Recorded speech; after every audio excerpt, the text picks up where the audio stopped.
Hello everybody. I just wanted to give a follow-up to the video that I made about a month ago in regards to my experience, my family's experience with COVID. And I wanted to say, just to follow up and tell you a little bit of how it's been since that video and how our lives have dramatically changed over the last month since I made that video. First of all, I want to say thank you for all of those people who shared the video and got something from that and inspiration about it, because that was my whole point, was to try and have people share it, to personalize this, to make this real, and to know that there are people out there, Native American people, that have gotten it, that have suffered through it, that have had traumatic experiences with this. And you see with the numbers that you see popping up on social media about different tribes, and about your tribe and about your people and your communities, wherever you may be. And so I just want to say thank you. But again, I wanted to follow up with where we're at as a family, where I'm at as an individual. I wanted to provide a follow-up because a lot of people have asked me and texted me and sent me messages, emails about how I'm doing now. Is everything okay? What are the effects? What's going on with you? What are the after effects? Because there are a lot of unknowns. And I think it's a little bit different for everybody, but from the physical standpoint, for me, I'm pretty much back to good health as far as my physical health is. It took a while for my lungs to get back into shape. Before I had the virus, I was running quite a bit. Was running about 2-3 miles a day, and it took me quite a while to get back to where I'm at. And I'm barely getting to about 2 miles now, and to where I want to really be. And so physically, I think I'm okay. As far as my family, I know that everybody's had varying effects, lingering effects that have gone on. And I think the one thing that's been lingering a lot for my wife and some of my other family members is the breathing. They've had a lot of trouble breathing still. Their lungs still are trying to get back into the place where they need to be. But by and large, I think the physical effects after about 2.5 weeks are pretty much gone. And that's been the case, I think, for most of my family. The one thing that I know that's been the hardest part of it is the emotional toll. Even without having lost family members and people that are close to us, the emotional toll and what it's done, the separation, the isolation, those things have been traumatic, to say the least. And I know it was hard for everybody out there to be home, to be in quarantine, but to actually be sick and to not know what's going to happen, those unknowns were really, really real for those of us that had the virus and had symptoms.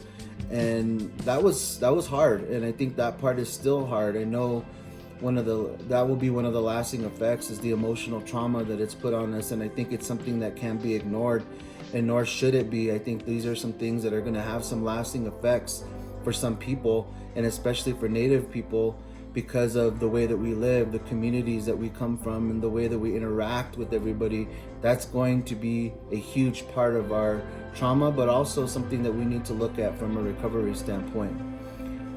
And along with that, I think one of the biggest things that's for Native American communities has been how much it's impacted our way of life and the spirituality that goes along with it. And when I say that, I think even for those people that have lost people during COVID, and I mentioned we lost my mother-in-law, and I also lost an aunt. My wife lost a godfather.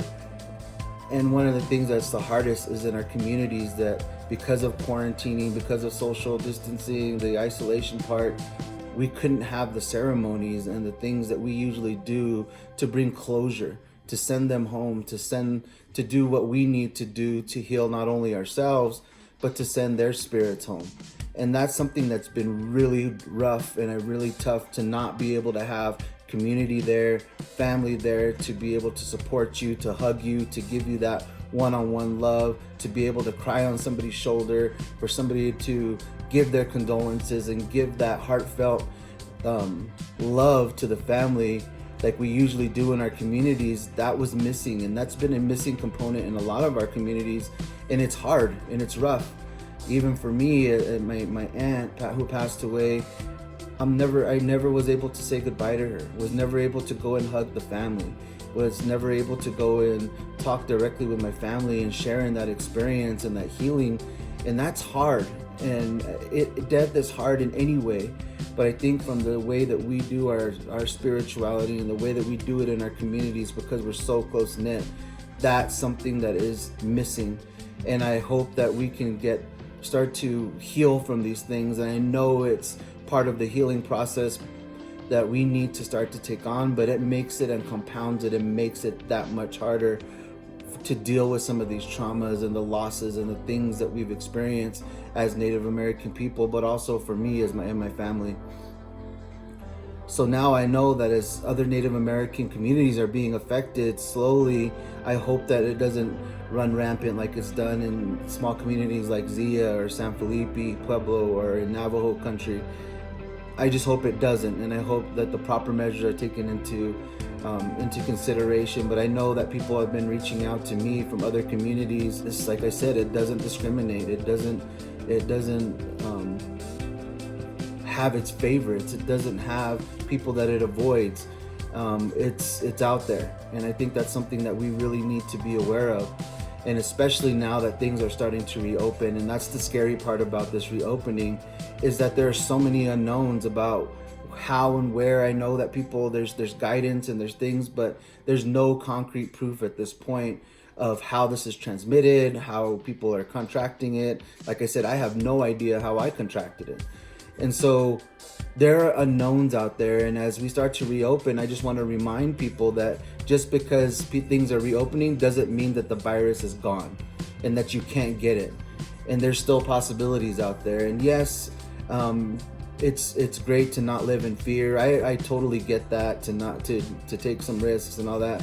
But when you're taking the risk for not only yourself but putting other people at risk, that's when it compounds it, and that's when it's not okay. And I think this is when this reopening, take it lightly, don't tread it, and be careful. And if you're scared to go out, my wife and I are both scared to still go out, and we're not going to go out. We don't feel comfortable really going out to restaurants or sitting at a bar or going out to, movies aren't out, but if movies opened up, it's just not, it's up to it, and that's our decision. And I think it's something that don't let anybody tell you if you feel uncomfortable. It's okay. Don't worry about that. You have to take care of you and the people around you, and that's one thing that I'm really cautious about, is making sure that the people around me are safe and the people that I care about and love are safe also. That's the one thing I do not want to happen, is for us to lose somebody else, or for somebody else to become sick and be put in that situation again. Lastly, I just want to say thank you to all the people on the front lines. I know it's been said and it's been said and it's been said, but I can't say it enough. Thank you. I know the people that we dealt with for us as in the hospital with my mother-in-law, even those people and those doctors and those nurses went above and beyond to make sure that we had all the information, that we were in contact, that we had the best services possible. And I can totally vouch for that, and I say thank you. I say thank you to those people like at Buffalo Thunder that are caring for some of these people, our Native people. But also, I think the one thing I do want to say is that we also saw that there's a lot of inequities in the things that are happening in the care for our Native people, and the accessibility for healthcare, and the accessibility for those things that we need and should be universal for everybody. And I don't want to leave this video and not say that, because there are some discrepancies. And I think that when we start to look at this, I hope that we start to take some action and voice our opinions on what we need to do and what we need to have for our Native American populations and communities, so that we can be well and really sustain our way of life in the way that we want to live it. So I just want to say thank you to everybody who's given prayers, given love, given support. I just want to say thank you. And I want to first and lastly say thanks to my family and friends. Without some of you, my friends and my family that have texted, called, Facebooked, constantly checking on us, making sure we're okay, that delivered us food, that gave us all the support in the world. That means everything to us, and I can't say that enough. I've built friendships and gotten closer to my family and family in ways that I never could have imagined, and I appreciate that even more.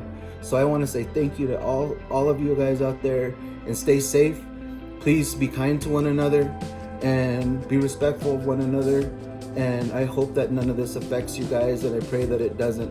I just want you to stay safe. So thank you for everything, and I'll see you later. You guys have a good one. Bye.